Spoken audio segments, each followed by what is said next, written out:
اگر کوئی شخص نماز کا انکار کرتا ہے تو وہ دائرہ اسلام سے خارج ہے، لیکن اگر کوئی سستی کی وجہ سے نماز نہیں پڑھتا، صرف سستی کی وجہ سے نہیں پڑھتا، اللہ کا حکم جانتا ہے، اس کو کہا جائے آؤ نماز کو، تو وہ آگے سے مذاق نہیں کرتا یا نماز کا تمسخر یا استحقار نہیں کرتا، بلکہ بس اپنی سستی کی وجہ سے مسجد میں نہیں آتا۔ جو نماز کو ہلکا جانے، خفیف جانے، وہ بھی دائرہ اسلام سے خارج ہے اور کافر ہے۔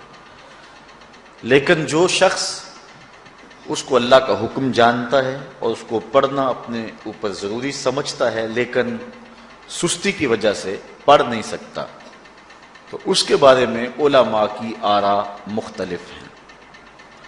حضرت امام اسحاق اور حضرت امام احمد رضی اللہ تعالی عنہما آپ تو فرماتے ہیں کہ ایسا شخص کافر ہے اور اس کو قتل کرنا واجب ہے۔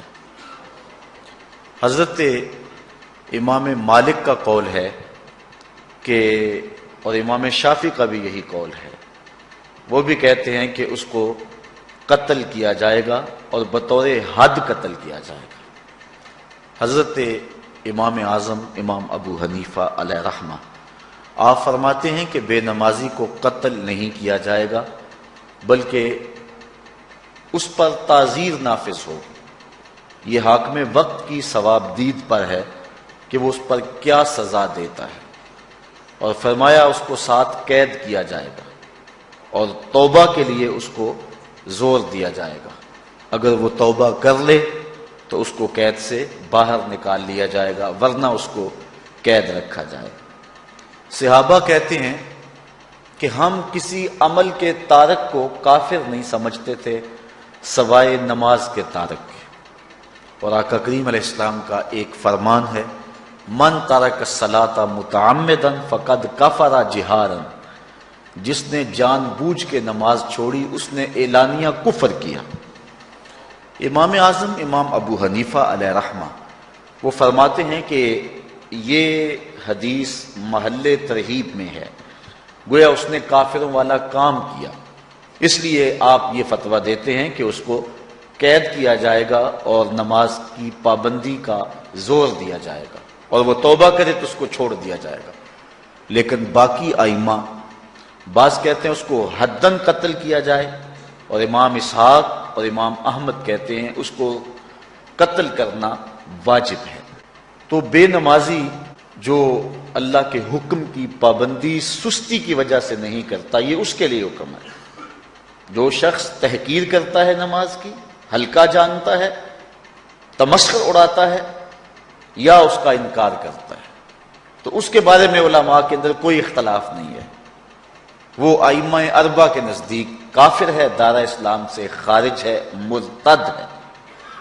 لیکن سستی کی وجہ سے نماز نہ پڑھنے والا، اس کے بارے میں علماء کا یہ موقف ہے۔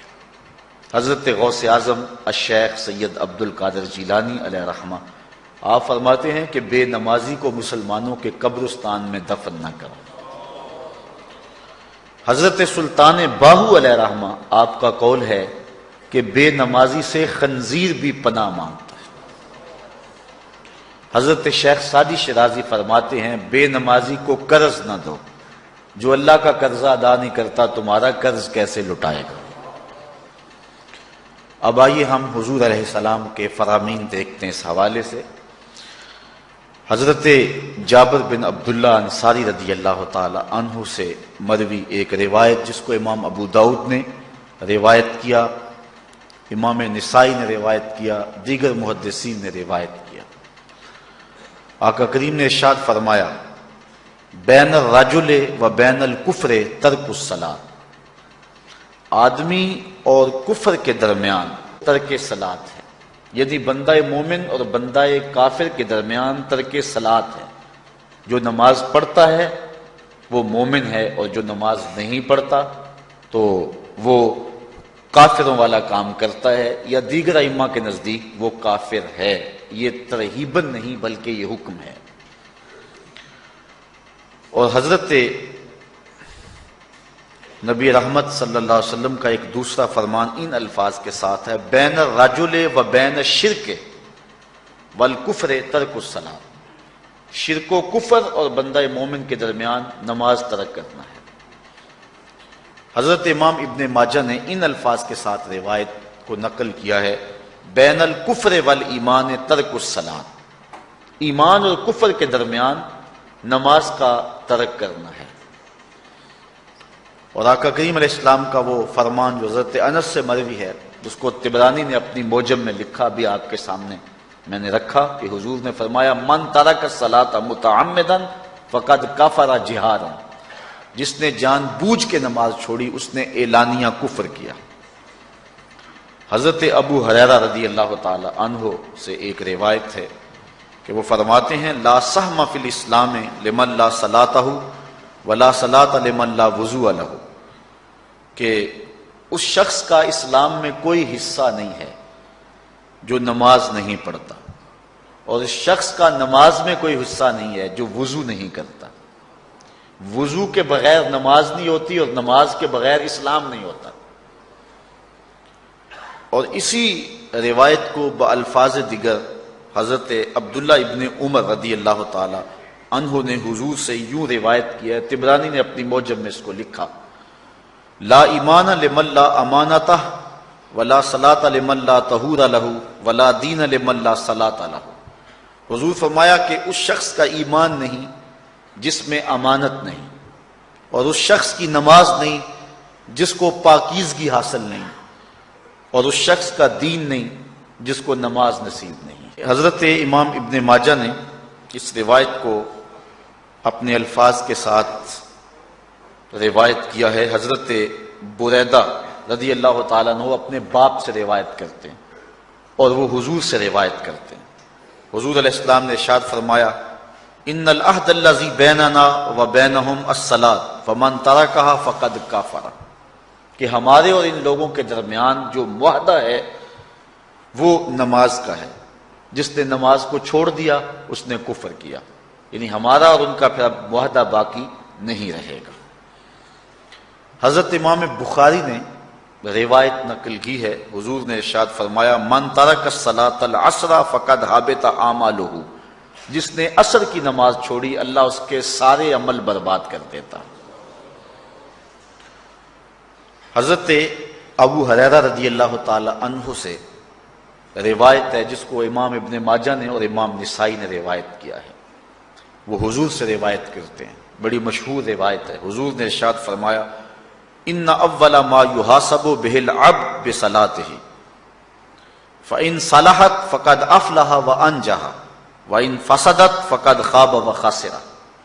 فرمایا قیامت کے دن بندے سے سب سے پہلا حساب نماز کا لیا جائے گا، اگر اس کی نماز ٹھیک ہو گئی تو وہ فلاح پا گیا، اگر پہلا تول ٹھیک آ گیا تو وہ کامیاب ہے، وانجح اور نجات پا گیا، وان فسدت فقد خاب وخسر، اور اگر پہلا تول ہی ٹھیک نہ ہوا تو پھر وہ ذلیل و رسوا ہو گیا۔ حضرت عبادہ بن صامت رضی اللہ تعالیٰ عنہ سے ایک طویل روایت ہے، وہ کہتے ہیں کہ حضور علیہ السلام نے مجھے 7 چیزوں کا حکم دیا، مجھے وصیت کی کہ ان 7 کاموں کو کرنا ہے۔ ان کے اندر جو دوسری چیز تھی وہ حضور نے یہ ارشاد فرمائی، وَلَا تَتْرُكُوا الصَّلَاةَ مُتَعَمِّدِينَ فَمَن تَرَكَهَا مُتَعَمِّدًا فَقَدْ خَرَجَ مِنَ الْمِلَّةِ، کہ جان بوجھ کے کبھی نماز نہ چھوڑنا، جس نے نماز چھوڑی وہ ملت اسلامیہ سے نکل گیا۔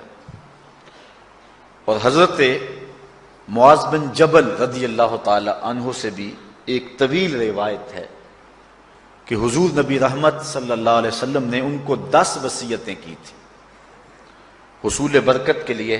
یہ ساری حدیث میں آپ کے سامنے رکھ دیتا ہوں۔ کہتے ہیں، اوصانی رسول اللہ صلی اللہ علیہ وسلم بعشر کلمات، حضور نے مجھے 10 باتیں ارشاد فرمائیں، حکمت سے بھری اور رحمتوں سے بھری ہوئی ایک ایک بات ہے، ان کے بول بہاروں جیسے اور اصحاب ستاروں جیسے۔ تو اتنا خوبصورت کلام، لہو خورشید کا ٹپکے اگر ذرے کا جگر چیر، حضور نے 10 باتیں حضرت معاذ بن جبل رضی اللہ تعالی عنہ کو بطور وصیت ارشاد کی. کہتے ہیں کالا، حضور نے مجھے کہا، ارشاد کیا، لا تشرک باللہ شیئا وان قتلت وحرقت، اللہ کے ساتھ کسی کو شریک نہ ٹھہرانا، اگرچہ تجھے قتل بھی کیا جائے اور تجھے آگ میں جلا بھی دیا جائے، کبھی بھی اللہ کے ساتھ شریک نہ ٹھہرانا.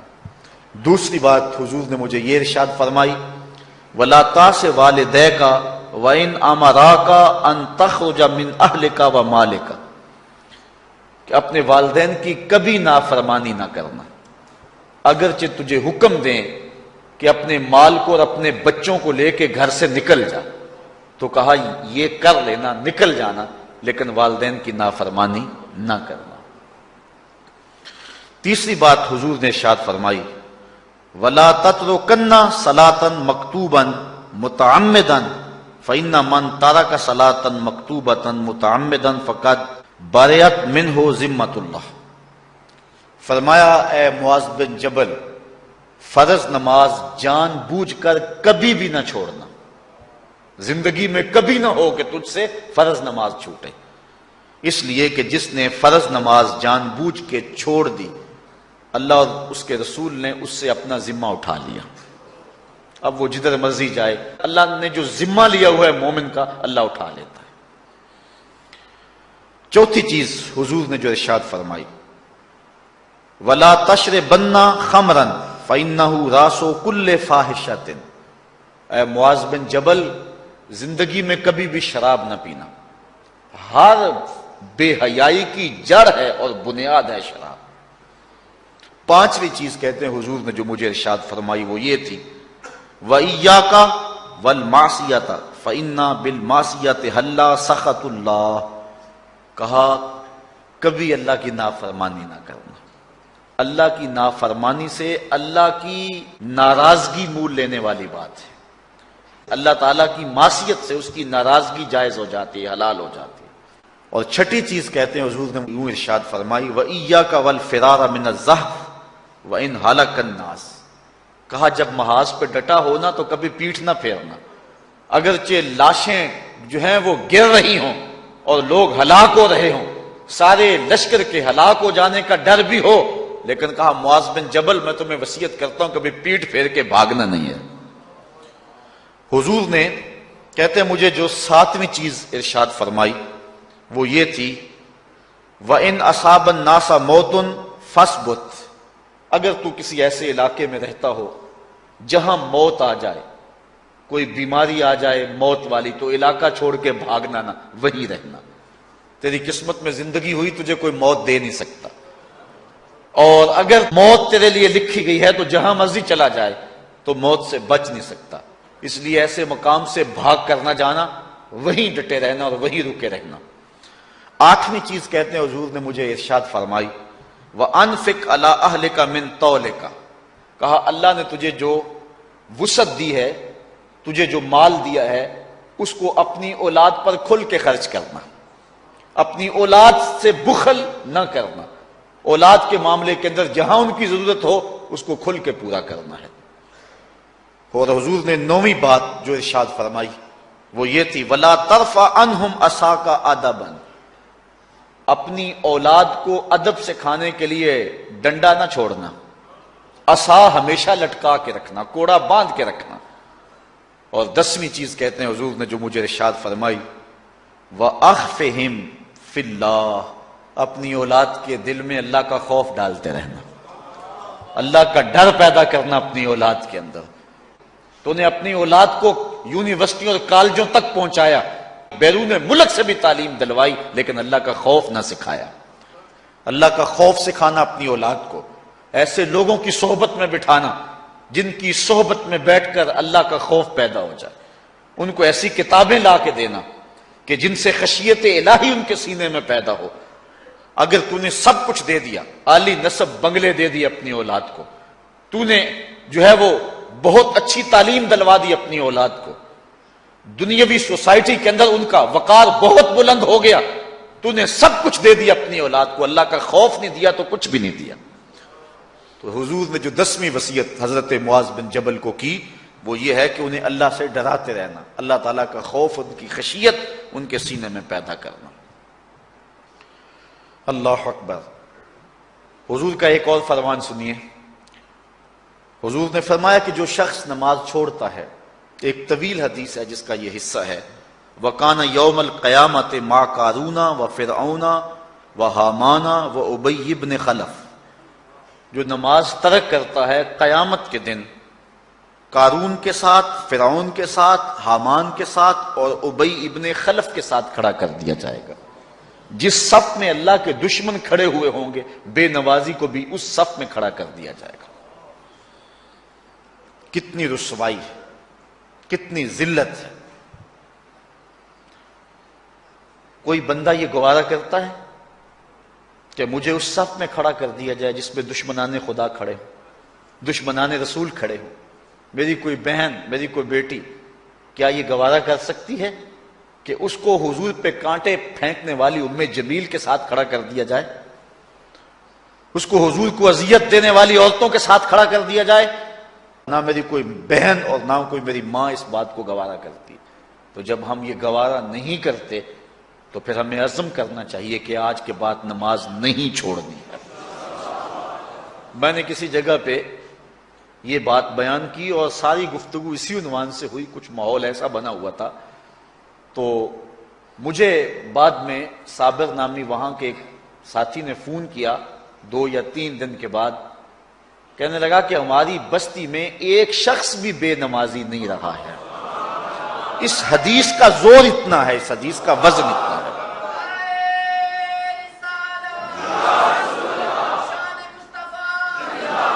تو کوئی شخص یہ گوارا کرتا ہے کہ مجھے دشمنان خدا کی صف میں کھڑا کر دیا جائے، جن دشمنوں کے چہروں پہ تارکول ملی ہوئی ہوگی اور ان پر لعنتیں برس رہی ہوں گی، اور دنیا کے اوپر سب سے رسوائی زیادہ ان لوگوں کو ہوگی، تو کوئی شخص بھی یہ گوارا نہیں کرتا۔ ہم تو ان کے سائے سے بھی بچنا چاہتے ہیں۔ میرے مالک، ہمارا حشر ان کے ساتھ نہ کرنا، ہمارا حشر تو ابو بکر و عمر کے ساتھ کرنا، ہمارا حشر تو عثمان غنی کے ساتھ کر دینا، ہمارا حشر تو مولا کائنات کے ساتھ کر دینا۔ مالک، ہمارا حشر بریلی کے امام احمد رضا کے ساتھ کر دینا، ہمارا حشر امام غزالی کے ساتھ کر دینا، بلال حبشی کے ساتھ کر دینا۔ ہماری آرزویں تو یہ ہیں، ہماری تمنائیں تو یہ ہیں۔ ہم تو کہتے ہیں مولا کل قیامت کے دن اٹھیں تو داتا کے قدموں میں اٹھیں، خواجہ اجمیری کی چوکھٹ سے اٹھیں، ہم اٹھے تو شاہ نقشبند بخاری کا جلوس آگے ہو، ہم اس جلوس کے ساتھ شامل ہوں، خواجہ معین الدین چشتی کی غلامی میں اٹھے، ہم حضرت غوث اعظم کی نوکری میں اٹھیں، حضرت شیخ شہاب الدین کی نوکری میں اٹھیں۔ تو ہماری آرزویں تو یہ ہیں، ہماری تمنائیں تو یہ ہیں، لیکن اگر ہم یہ چاہتے ہیں کہ ہم ان لوگوں کے ساتھ اٹھیں تو پھر ایک نماز بھی ترک نہیں کرنا ہوگا، اور اگر نماز ترک ہو گئی تو کتنی بڑی سزا ہے، کتنی بڑی رسوائی ہے، کتنی بڑی ذلت ہے، اور یہ آپ کے رسول کا فرمان ہے۔ اللہ اکبر، کہ قیامت کے دن وہ شخص جو نماز نہیں پڑھتا، قیامت کے دن اس کو دشمنان خدا کی صف میں کھڑا کر دیا جائے گا۔ یہ ہو نہیں سکتا کہ ہم نے یہ حدیث سن لی اور اب نماز قصدن چھوڑیں۔ آج عزم کر کے اٹھیں، اور اولاد نہیں آئی، بیٹیاں نہیں آئیں، گھر والے نہیں آئے، لیکن جا کے اس بات کو گھر میں نافذ کرنا ہے، اس کو حکمن نافذ کرنا ہے گھر کے اندر۔ ہمارا گھر ہو رسول اللہ کی امتی کا اور گھر میں کوئی بے نماز ہو، یہ حکم دینا ہے، وَأْمُرْ أَهْلَكَ بِالصَّلَاةِ، فرمایا اپنے گھر والوں کو نماز کا حکم دو۔ اس گھر میں نحوست ہوتی ہے جس گھر میں بے نمازی ہوتے ہیں۔ اس لیے آج ہم یہاں سے عزم کر کے جانا ہے کہ آج کے بعد ہم نماز نہیں چھوڑیں گے انشاءاللہ۔ اتنے زور سے کہو کہ شیطان کا کلیجہ پھٹ جائے۔ اللہ ہماری اس انشاءاللہ کو قبول کرے، قبول کرے۔ اللہ ہم کو پنجگانہ سجدے کی توفیق دے۔ کتنا بد نصیب ہے شخص کہ جس کی پیشانی اس کی حضور جھکتی نہیں ہے، سارا دن کبھی کسی کو سیلوٹ کرتا ہے، کبھی کسی کو سیلوٹ کرتا ہے، کہتا میرے اس سے بھی تعلق ہونے چاہیے، اس سے بھی واسطہ ہونا چاہیے، اس سے بھی رابطہ ہونا چاہیے، کبھی دنیا میں کام پڑ جاتا ہے، اس سے بھی تعلق رہنا چاہیے میرا۔ کہاں کہاں صبح سے لے کر شام تک سلوٹ مارتا ہے، ایک اللہ کے حضور نہیں جھکا جاتا۔ اقبال علیہ رحمہ کہتے ہیں ایک سجدہ جسے تو گراں سمجھتا ہے، 1000 سجدے سے آدمی کو دیتا ہے نجات۔ آؤ اللہ کے حضور بندگی کا سر جھکائیں. تو یہ کتنی عبرتناک جو ہے اور کس قدر جو ہے وہ فکر انگیز حدیث ہے. وَقَانَ يَوْمَ الْقِيَامَةِ مَعَ قَارُونَ وَفِرْعَوْنَ وَحَامَانَ وَأُبَيِّ بْنِ أَبِي خَلْف. وہ شخص ان بد نصیب لوگوں کے ساتھ کھڑا ہوگا جس کو نماز کی توفیق نہیں ہے. آپ نے حدیث علماء سے بارہا سنی، حدیث طویل ہے. آقا کریم معراج کی رات گئے تو وہاں مختلف لوگوں کو مختلف عذابوں میں مبتلا دیکھا. کسی کی انتڑیاں کٹ کٹ کے گر رہی تھی، کسی کا منہ چیرا جا رہا تھا، کسی کی زبان لوہے کی کینچیوں سے کاٹی جا رہی تھی، کسی پر کھولتا ہوا پانی ڈالا جا رہا تھا، کوئی جو ہے وہ سرانڈ والا گوشت کھا رہا تھا، کسی کے جسم میں لوہے کی میخیں ٹھونکی جا رہی تھی. لیکن ایک قوم کو حضور نے دیکھا، ایک بھاری پتھر سے ان کا سر کچلا جاتا ہے اور پتھر کے واپس آنے تک دوبارہ صحیح ہو جاتا ہے، پھر کچلا جاتا ہے. حضرت جبریل امین سے حضور نے فرمایا کہ یہ کون لوگ ہیں؟ یا جبریلو من ہاؤلائے، یہ لوگ کون ہیں کہ ان کے سر پتھروں سے کچلے جا رہے ہیں؟ قال ہاؤلائے الذین تثاقلت رؤوسہم عن الصلاۃ المکتوبہ. کہا یہ وہ بد نصیب لوگ ہیں کہ فرض نمازوں سے جن کے سر بوجھل رہتے تھے، نماز پنجگانہ فرض بھی نہیں پڑھا کرتے تھے، یہ وہ بد نصیب ہیں. آج ان کے سر کوٹے جا رہے ہیں. یہ تھوڑی سی زندگی ہے، تھوڑی سی زندگی ہے. 60-70 سال بڑی زندگی ہو وہ مگر نصیب ہو جائے تو پتہ نہیں ہے کہ کل ہمارا آنے والا کہاں ہے. کتنا غافل اور بد نصیب ہے وہ شخص کہ جس کو سجدہ نصیب نہیں ہے. سجدہ تو بندگی کا نام ہے. زندگی آمد برائے بندگی، زندگی بے بندگی شرمندگی. بندہ تو ہے ہی بندگی میں. کسی شخص نے راستے میں جاتے جاتے چائے کی پیالی پلا دی ہونا بازار میں، تو ہم جب بھی اس گلی سے گزرتے ہیں اس کو سلوٹ کر کے جاتے ہیں، السلام علیکم. یار اس سے بڑے سلام لیتے ہو، یہ بڑا محبت والا، بڑے اخلاق والا ہے. یار جس نے چائے کی پیالی پلا دی ایک مرتبہ، اس کو تو جاتے آتے سلام کر کے جاتے ہو. جس رب نے زندگی بخشی ہے، جس رب نے جو ہے وہ ساری بہاریں عطا کی ہیں، اس کے حضور میں جھکا جاتا ہے. کتنا متکبر شخص ہے جو اللہ کے حضور نہیں جھکتا. اللہ اکبر. کہا یہ وہ بد نصیب لوگ ہیں فرض نمازوں سے جن کے سر بوجھل رہا کرتے تھے. اللہ اکبر. حضور نبی رحمت صلی اللہ علیہ وآلہ وسلم نے ارشاد فرمایا، نماز چھوڑنا تو خیر بہت بری بات ہے. جو شخص نماز پڑھتے ہیں لیکن جماعت سے نہیں پڑھتے، فرمایا میرا جی چاہتا ہے کہ اپنی جگہ کسی اور کو کھڑا کروں اور جوانوں کا ایک گروہ ساتھ لوں، اور جو لوگ مسجد میں نماز پڑھنے نہیں آتے ان کے گھروں کو آگ لگا دوں. رحمت للعالمین آقا فرما رہے ہیں کہ ان کے گھروں کو آگ لگا دوں. کتنا غصہ ہے ان لوگوں پر کہ جو مسجد میں آ کر نماز نہیں پڑھتے، اور جو پڑھتے ہی نہیں. اس دور میں تو کوئی تھا ہی نہیں کہ مومن ہو اور نماز نہ پڑھتا ہو. اللہ اکبر. تو مومن نماز ہی پڑھتے تھے. تو اگر کسی سے گھر میں نماز پڑھی گئی تو فرمایا میرا جی چاہتا ہے.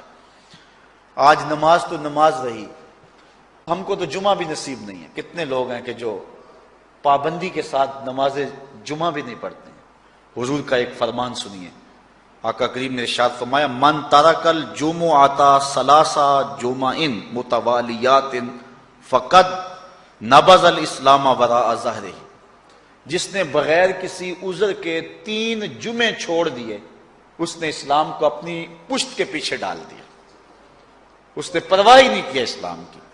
اور ایک حدیث کے لفظ ہیں، من ترک ثلاث جمعات من غیر عذر کتب من المنافقین.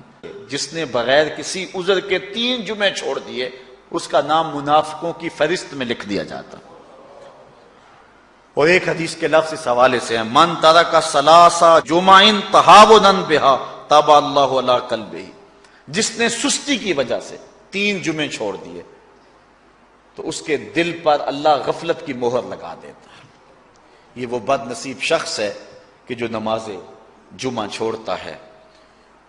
حضرت ابن حجر نے الزواجر کے اندر ایک روایت لکھی ہے. وہ فرماتے ہیں جو شخص نماز ترک کرتا ہے اس کو بہت ساری رسوائیاں ہیں.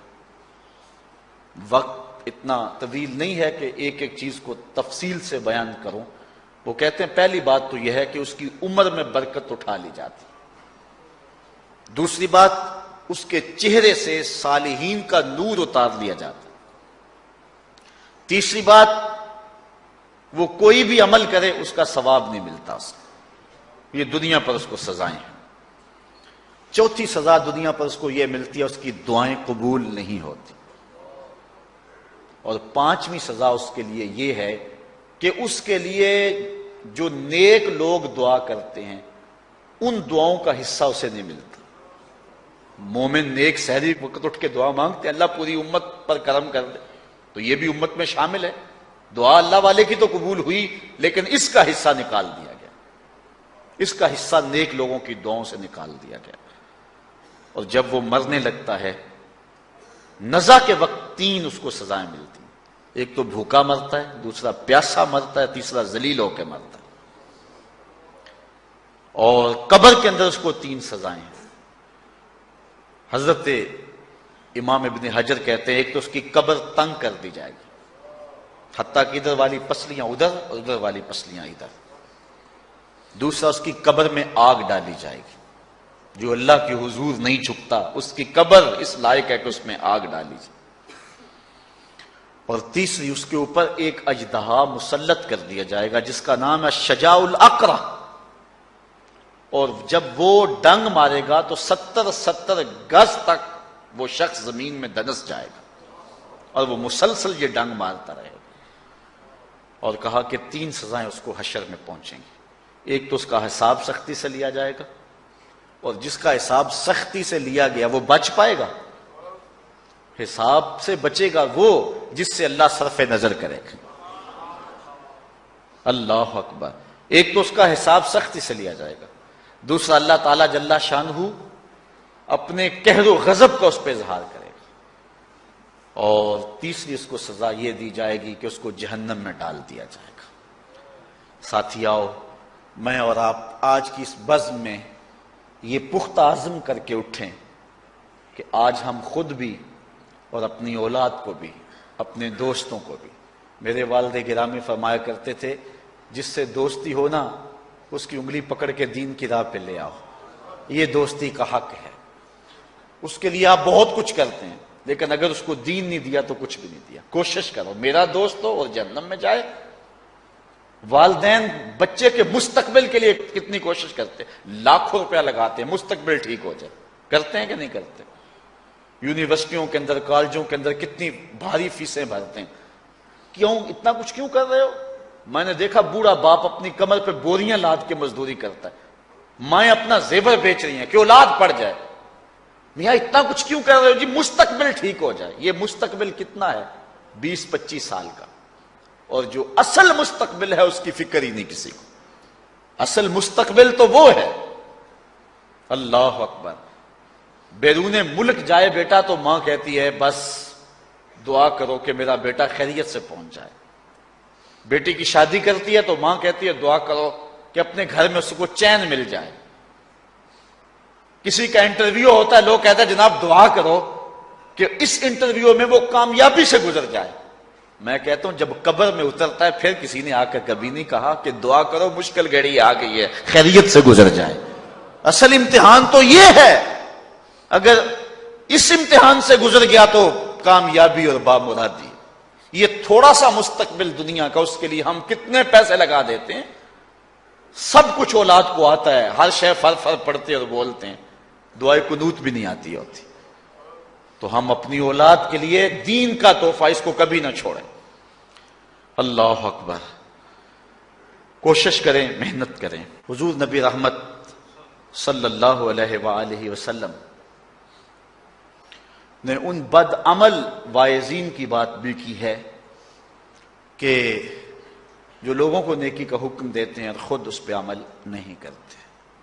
آج ہمارے کچھ واعظین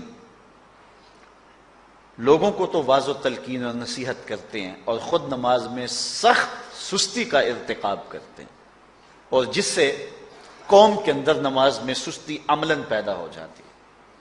کوئی عرس کی تقریب ہو، کوئی محفل نعت ہو، کوئی جلسہ ہو، کوئی شادی کی تقریب ہو، نماز کے وقت کا پورا پورا خیال رکھا کریں اور اس بات کا لحاظ رکھا کریں۔ بلکہ ہمارے ہاں ایک عجیب سا فیشن ہے اور عجیب سی بات ہے، میں بڑا حیران ہوا کرتا ہوں کہ عشاء کے بعد جب جلسے ہوتے ہیں نا ہمارے مساجد کے اندر، تو مغرب سے اعلان شروع ہو جاتا ہے آج رات فلاں صاحب خطاب فرمائیں گے، اور پھر جب نماز عشاء ہوتی ہے تو ہمارا نقیب محفل کھولتا ہے لاؤڈ سپیکر اور وہ اعلان کرتا ہے حضرات جماعت ہو چکی ہے، اب مسجد میں آ جائیں۔ یعنی یہ نماز کو ہلکا کرنے والی بات ہے۔ ان کو کہا جا رہا ہے کہ بلکہ بعض تو کہہ دیتے ہیں جس کا تمہیں ڈر تھا وہ گزر گئی ہے، اب آ جاؤ، کیا لینا ہے جلسے میں آ کر اگر نماز ہی نہیں پڑھنی ہے تو۔ ممبر و محراب کے جو ذمہ دار ہیں ان سے جو ہے وہ عجیب و غریب قسم کی جو ہے وہ حرکات سکنات سرزد ہو رہی ہیں۔ یہ جو جاہل نقیبوں کا ایک غول آ گیا نا، یہ بھی ایک بہت بڑی مصیبت ہے۔ ایک تو بے تحاشا القاب، دوسرا دین کی روح سے ناآشنائی۔ وہ کسی نے کہا تھا نا کہ پہلے حضرت غوث پاک ولی بناتے تھے، چور سے کتب بناتے تھے، آج کل ہم بناتے ہیں۔ کہا تم کیسے؟ کہا ہمیں پتا ہوتا ہے یہ چور بیٹھا ہوا ہے، ہم کہتے ہیں غوث زماں اور کتب دوران۔ بے تحاشا اور بے تکا انداز، اور پھر دین کی روح سے یہ ناآشنائی کہ باقاعدہ اعلان ہوتا ہے جناب جماعت ہو چکی اب تو آ جاؤ۔ تو کیا کرنا ہے ساری رات جاگ کے اگر عشاء کی نماز ہی نہیں پڑھی تو نماز کو ہلکا کیا گیا ہے۔ اسی طرح جلسہ لمبا ہو رہا ہے اور نماز کا وقت سکڑ رہا ہے۔ ان چیزوں کا التزام کرنا ہے، ہم نے کوشش کرنی ہے۔ اور یہ بھی ایک مصیبت ہے کہ دربار بڑا اونچا ہے اور مسجد کے اندر جانوروں کی بینٹیں پڑی ہوئی ہیں۔ حیثیت تو مسجد کی ہے، دربار کی تو ثانوی حیثیت ہے۔ دربار پہ 3 کروڑ روپیہ لگا ہوا ہے اور مسجد میں چٹائیاں بھی موجود نہیں ہیں۔ اپنے بھی خفا مجھ سے ہیں بیگانے بھی ناخوش، کہ زہر حلاحل کو کبھی کہہ نہ سکا کانت، بات وہی کہتا ہوں سمجھتا ہوں جسے حق، نہ ابلہ مسجد ہوں نہ تہذیب کا فرزند۔ ہم نے ان چیزوں کو دیکھنا ہے۔ اچھا، بعض والدین کی ایک سستی ہے، وہ آتے جناب تعویذ کر دو، ہماری اولاد نماز نہیں پڑھتی، بچے نماز نہیں پڑھتے، اور کہتے ہیں جی ہماری تو چلو گزر گئی، ہم تو نہیں پڑھتے، یہ تو پڑھیں۔ میں کہتا ہوں یہ کیوں پڑھیں جب تم نہیں پڑھتے؟ الولد سر لابیہ، بیٹا باپ کا راز ہوتا ہے۔ تم مجھ سے تعویذ لینے آگے ہو، گھر میں مصلی بچھا کے سجدہ کرو، تمہاری اولاد بھی تمہارے تتبع میں سجدہ کرنے کی عادت ڈال۔ حضور فرمایا بچے 7 سال کے ہوں تو انہیں مسجد میں لے جاؤ، 10 سال کے نہیں پڑھتے تو ان کو مار کے پڑھاؤ۔ اب اولاد ہوگی جوان، خود کبھی سجدہ کیا نہیں، اب کہتے ہیں شاید تعویذ سے کم چل جائے گا۔ جو تعویذ اللہ کے رسول نے تمہیں دیا تھا کہ 7 سال کے ہوں تو پکڑ کے انگلی مسجد کا راستہ دکھاؤ، 10 سال کے ہو جائیں تو مار کے پڑھاؤ، ان کے سینے میں اللہ کا خوف داخل کرو، ان کو قرآن کی تلاوت سکھاؤ۔ علموا اولادکم 3 خصال، اپنی اولاد کو 3 چیزیں سکھاؤ۔ حب نبیکم، ایک اپنے نبی کا پیار سکھاؤ، وحب اہل بیت ہی، رسول اللہ کے اہل بیت کا پیار سکھاؤ، وتلاوت القرآن، اور قرآن کا پڑھنا سکھاؤ۔ چھین لو سیڑیاں ان کے ہاتھوں سے گانے والی، چھین لو ان کے ہاتھوں سے جو ہے وہ ناول، اور ان کے ہاتھ میں قرآن دے دو۔ کتنے خوش نصیب دن تھے، گلیوں سے گزرتے تھے، گھروں سے قرآن کے پڑھنے کی آواز آتی تھی۔ آج پاپ میوزک کی صدائیں تو آتی ہیں، آج قرآن کی آوازیں نہیں آتی۔ تو یہ عجیب ہے جی ہم نہیں پڑھتے، یہ تو پڑھے۔ میں کہتا ہوں یہ کیوں پڑھیں جب تم نہیں پڑھتے ہو؟ تمہارے اوپر کیا اب فرض ساقط ہو چکا ہے بڑھاپے کی وجہ سے؟ تم بوڑھے ہو کے نہیں پڑھتے ہو، تمہاری اولاد تم چاہتے ہو جوانی میں پڑھ لے؟ تم خود اللہ کے حضور سجدہ کرو اور پھر دیکھنا تمہارے تتبع میں، تمہاری اتباع میں تمہاری اولاد بھی تمہاری پیچھے پیچھے ہوگی۔ اللہ اکبر۔ صاحب اس عنوان سے کہنے کے لیے بہت کچھ ہے۔ اللہ تعالیٰ جل شانہ اپنی رحمتیں عطا فرمائے۔ اعلی حضرت سے 2 لوگوں نے فتویٰ پوچھا۔ بریلی کا ایک محلہ ہے، محلہ ذخیرہ، اس میں ہادی حسن اور قرب محمد نامی لوگوں نے تنظیم بنائی نماز کی دعوت کے لیے۔ کچھ لوگ ان کی بات کو نہ سنتے، اعلی حضرت سے استفتاء کیا، فتاوی رضویہ کے اندر موجود ہے کہ ہم نماز کی دعوت دیتے ہیں، کچھ لوگ اس کے باوجود نہیں آتے، تو حکم شرعی کیا ہے؟ تو اعلی حضرت فرماتے ہیں کہ پہلے تو نرمی سے انہیں سمجھائیں، آؤ نماز کی طرف۔ نہیں مانتے، مؤثر لوگ ڈالیں جو ان کو کہیں۔ یہ تھے ہمارے کرنے والے کام، ہم کن جھگڑوں میں پڑے ہوئے۔ مؤثر معاشرے کے لوگ تلاش کریں اور ان کو سمجھائیں، جن کی وہ مانتے ہیں، ٹالتے نہیں۔ ان سے سمجھائیں ان کو. آپ فرماتے ہیں اگر ان کے سمجھانے سے بھی نہیں سمجھتے تو فرمایا فتویٰ پھر یہ ہے ان سے بائیکاٹ کر دیں، ان سے ترک کلام کر دیں، ان سے گفتگو چھوڑ دیں. ہم نے تو کبھی بیٹوں سے نہیں چھوڑی گفتگو.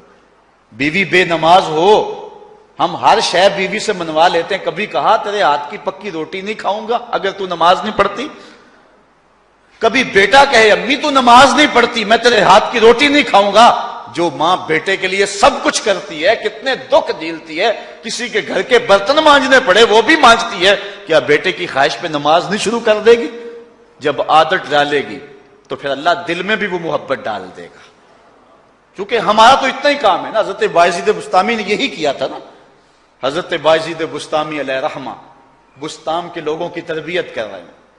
کسی محلے کے کونے میں آ کر ایک فاحشہ عورت بیٹھ کے لوگوں کا دین ایمان اجاڑنے لگی.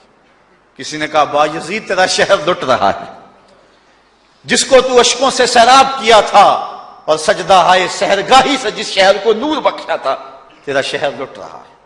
کہا کیا ماجرا ہوا؟ لوگوں نے کہانی سنائی. بایزید بسطامی صبح مصلی اٹھایا اور جا کے اس فاحشہ عورت کے دروازے پہ مصلی بچھا لیا. اب جو بھی گاہک آتا بایزید بسطامی کو بیٹھا ہوا دیکھ کے راستہ بدل لیتا. اس نے انتظار کیا، رات کے اندھیرے گہرے ہو گئے، آج کوئی گاہک ہی نہیں آیا. اس نے کھڑکی سے جھانک کر کے دیکھا ایک بوڑھا بابا بیٹھا ہوا ہے، ہاتھ میں تسبیح ہے، مصلی بچھایا ہوا ہے. نیچے اتر کر کے کہا بابا اللہ کو یاد کرنے کے لیے اور تھوڑی جگہ ہیں؟ تجھے میرے گھر کی گلی ہی ملی، میرا راستہ روک لیا؟ بابا کہنے لگا کیا مسئلہ ہے تجھے؟ کہا میرے گاہک رکے ہوئے ہیں. کہا آج میں تیرا گاہک ہوں، بتا تیری رات کی قیمت کتنی ہے. اللہ اکبر. حضرت بایزید بسطامی نے قیمت طے کی. اس کے گھر کی جب چھت چڑھنے لگے نا سیڑھیاں، لوگ دیکھ رہے تھے. کہا مالک اگر بایزید بھی اجڑ گیا تو روشنی کہاں سے لیں گے؟ بایزید بھی ایک فاحشہ عورت کے کوٹھے پہ چڑھ رہا ہے، اگر یہ بھی چراغ بجھ گیا تو زمانے کو اجالا کہاں سے ملے گا؟ لیکن قدرت کو کچھ اور ہی منظور تھا. اس سے کہا مصلی بچھا لے، جو میں کرتا جاؤں وہ کرتے جانا. پہلے وضو کیا، اس نے بھی کیا. پھر مصلی پہ آئے، وہ بھی پیچھے کھڑی ہو گئی. پھر بایزید قیام کیا، اس نے بھی قیام کیا. پھر رکوع میں گئے، وہ بھی رکوع، قوما وہ بھی قومیں. جب سجدے میں حضرت بایزید گئے، وہ بھی سجدے میں. تو بایزید رو پڑے. کہا مالک بایزید کا اتنا ہی کام تھا کہ اس کا سر تیری چوکھٹ تک جھکا دے. مالک یہاں تک لانا میرا کام تھا، دل کی دنیا بدلنا تیرا کام ہے. جب وہ سجدے میں جا رہی تھی تو فحشا تھی، جب سر اٹھایا وقت کی ولیہ بن چکے تھے. ایک بزرگ کہتے ہیں میں بازار کے کنارے جا رہا تھا، ایک شرابی گرا ہوا تھا اور گندے پانی سے اس کا منہ گندا ہو رہا تھا. میرے دل میں رحم آیا، ایک انسان ہے اور یوں رسوا ہو رہا ہے. میں نے گندی نالی سے اس کو اٹھایا اور اٹھا کر کے جو ہے وہ اس کا منہ دھویا اور چلا گیا. مشہور شرابی تھا شہر کا. کہتے ہیں سحری کا وقت ہوا، تہجد کے لمحے آئے تو میں مسجد میں نماز پڑھنے کے لیے گیا. دیکھا کیا کہ وہ شرابی مصلی بچھا کے بیٹھا ہوا. میں حیران ہو گیا کہ یہ کیا ماجرا ہوا. اب صبح تو میں نے اس کو گندگی سے اٹھایا ہے اور اس کا منہ دھویا ہے. میں حیران ہوا تو ہاتف سے آواز آئی میرے بندے تو نے اس کا منہ دھو دیا تھا، میں نے اس کا دل دھو دیا. صاحبو ہم اپنا کام کریں، کوشش کریں، کھینچ کے لے آئیں کسی کو مسجد میں اور پھر دیکھنا رب کے رنگ. وہ بڑا کریم ہے، وہ بڑا رحیم ہے. آئیے آج کی اس مجلس میں ہم یہ عزم لے کر کے جائیں. اپنے لیے میرا نہیں خیال کہ اس بڑے مجمع میں کوئی ایسا شخص اب رہے گا جو نماز چھوڑ سکے گا. انشاءاللہ نہیں چھوڑ سکے گا اللہ کی توفیق سے. یہ آپ کی آنکھوں میں تیرتے ہوئے آنسو گواہی دے رہے ہیں کہ رسول اللہ کی نگاہ بھی ہو رہی ہے اور اللہ کا کرم بھی اتر رہا ہے. میرا نہیں خیال کہ یہاں سے اٹھ کر کوئی شخص جو ہے جا کے نماز چھوڑے. لیکن اب ہم نے آگے کام کرنا ہے، اپنے گھروں میں، اپنی گلیوں میں، اپنے محلوں کے اندر لوگوں کو کھینچ کر کے مسجد کا رخ دکھانا ہے. اللہ مجھ کو آپ کو اپنی رحمتوں اور کرم نوازیوں کا نور نصیب فرمائے. وآخر دعوانا الحمدللہ.